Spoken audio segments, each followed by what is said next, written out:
What happens when you have those feeling places that contradict one another?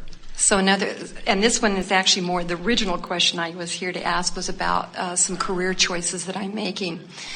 And in thinking about this possibility, which is doing an institute in India, I get very excited about it, a feeling of creativity, of adventure, of creating partnerships, of collaborating, and I get into a really good place about that. And then I go to another place of, wow, this is really a risk. It sounds like a lot of work.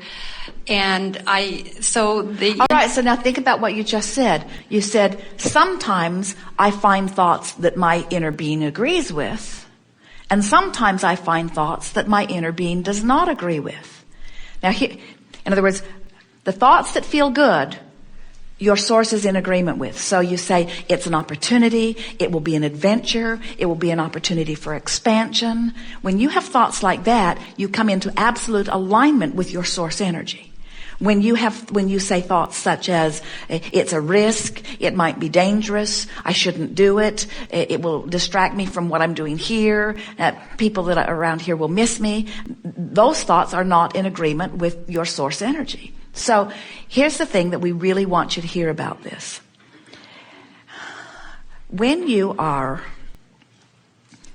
giving your attention to something that makes you feel better, you come into alignment with source. When you give your attention to something that makes you feel worse, that's your acknowledgement that you've come out of alignment with source. If you will care about the alignment part and not feel a need to take action. In other words, this isn't about whether I go or not. This is about the thoughts I'm choosing and the alignment or not alignment of those thoughts. And as you do that for a while, so that you come into alignment with who you really are, then the universe gives you circumstances and events that takes care of the rest. In other words, you really don't have to bang it out. You line it up vibrationally. And as you line it up vibrationally, then all of the circumstances and events come into alignment for you. Humans say, should I go or not? And we say, it's not about whether you go or don't go. It's about whether you think about it feeling good when you go or whether you think about it feeling bad when you go. You feel the difference? Mm-hmm. It's about alignment. It's the emotional journey first. And once you affect the emotional journey, then the action journey will take care of itself.